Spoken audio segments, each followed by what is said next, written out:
Doctor APJ Abdul Kalam कहते कि अत्यधिक परिश्रम एवं बारंबार अभ्यास द्वारा ही गोटे सफलता मिली था, जोटा कि प्रकृत सफलता कह जाए कि समस्ते तो डॉक्टर एपीजे अब्दुल कलाम विषय रे बहुत किसी जानी थे।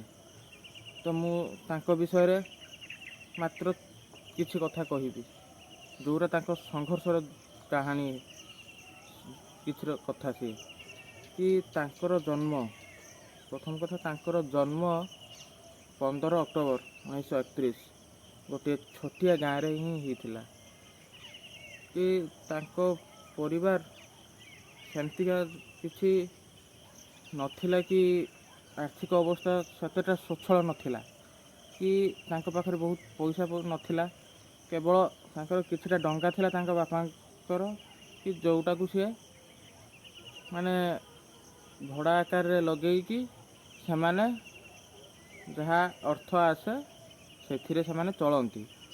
तो बहुत दुख कष्ट रे चलती। सेमानकर बहुत बड़ गोटे परिवार थिला, सेमाने अनेक भाई भौणी थिले। तो यारी भितरे सीए तांकर गोटे लक्ष्य थिला कि मु केमती एयरफोर्स रे जॉइन करी। तो या भितर आउरी गोटे बड़ कथा कि डॉक्टर कलाम सीए सब बेले छोट बेलू से पेपर बिक्री करथुले, जो से जहाँ किसी मिलूला से भी तांको परिवार को सी प्रतिपोषण करुले पढ़ारे से ସେଇଟା लगाउले कि सी छोट बेलू ସେଇଟା परिश्रम करवाटा कौन सी जानी थे। आउ तांको जो इच्छाटा थिला ସେଇଟା केमती पूरण हम, तो सी ସେଇଟା को सब बेले लागिचंती कि केमती मु मो इच्छा शक्ति को पाइबी, मो लक्ष्य रे मु केमती जाइकी पहुँचीबी।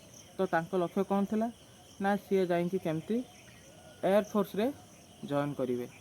तो सी जाइछंती थरे एमती एयरफोर्स रे तांकर जो हुए ट्रेनिंग बा इंटरव्यू हुए जाइछंती। तो सेटू कौन सी कारणवशतः तांकर सिलेक्शन हेई नाही, सी कौन सी कारणवशतः सी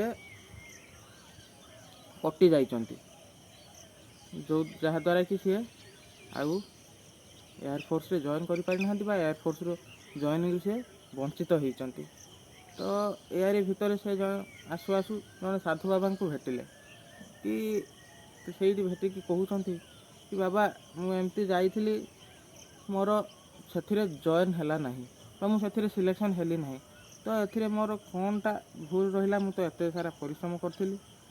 तो ସେଇଠି बाबा जनक कहते जदि बा एठी सिलेक्शन है ना बहुत हुए तुम जीवन में आउ किछि करिवार अछि बा एई जिनस को लेकिन गोटे अन्य धरण किछि गोटे आपन को करिवार अछि, जोटा कि याठू गोटे माने बहुत ऊपर स्तर काम, जोटा कि बहुत बड़ काम आपन द्वारा करिवार अछि, जो ए कामटा को भगवान से देले नहीं।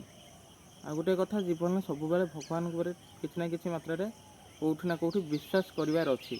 तो ये सही आशा नहीं पुणी काम कले कि बाबा ये कहते कि तुम द्वारा आउरी किसी अलग किसी काम करार अच्छी भगवान जोड़ा चाहूँगी, तो सी से कामटा करेबे बोली ए कामटा को देले नहीं। तो तांको मन रे एठी भावना आसला कि जदि मो द्वारा आउरी किसी काम करार अच्छी मुझे आहरी कठिन मत परिश्रम करार अच्छी।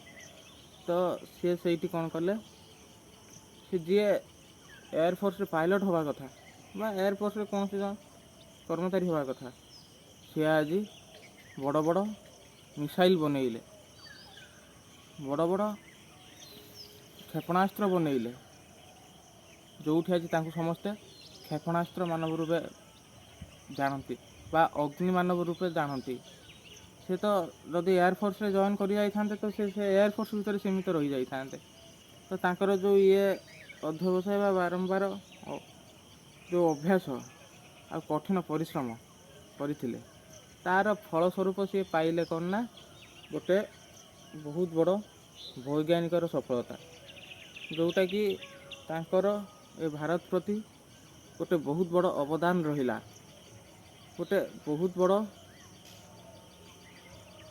ମାନେ ଅବଦାନ ଯେଉଁଟା କେବେ ବି ଭାରତ ଭୁଲି ପାରିବ ନାହିଁ। ତ ଏଠି ଭଗବାନ ଚାହୁଁଥିଲେ କି ତାଙ୍କ ଦ୍ୱାରା ଏଇ କାମଟା କରେଇବା ପାଇଁ, ତ ସିଏ ସେଇ ଜାଗାରେ ନିଜେ ଚାହୁଁଥିଲେ କି ମୁଁ ଏୟାରଫୋର୍ସରେ ଜଏନ୍ କରିବି। ତ ଯଦି ସେ ଏୟାରଫୋର୍ସରୁ ଆଜି ସିଲେକ୍ସନ୍ ନ ହେଇଥାନ୍ତେ ତ ସିଏ ଏ ଜାଗାରେ ଆସିକି ପହଞ୍ଚି ପାରିନଥାନ୍ତେ। ଯେତେ ବି ସଫଳ ବ୍ୟକ୍ତିତ୍ୱ ଅଛନ୍ତି, କିଛି ନା କିଛି ତାଙ୍କର ସିଏ ହରେଇଛନ୍ତି, ଯାହା ଫଳରେ ସେ ଜାଗାରେ ହିଁ ପହଞ୍ଚିଛନ୍ତି। ସିଏ ଭାବିଥିବେ ଅନ୍ୟ କିଛି, କିନ୍ତୁ ପାଇଛନ୍ତି ସେ ଏଇଠି ଅନେକ କିଛି, ଯେଉଁଠି ତାଙ୍କୁ କିଛି ନା କିଛି ହରେଇବାକୁ ପଡ଼ିଛି। କି ଯେମିତି ଜଣେ ଚାହୁଁଛି ମୁଁ କିଛି ଗୋଟେ ଛୋଟିଆ କାମରେ ମୋର ଚଳିଯିବ, କିନ୍ତୁ ସେଠି ଭଗବାନ ଚାହୁଁନାହାନ୍ତି କି ନା ତୋ ପାଇଁ ଏ କାମଟା ନୁହେଁ।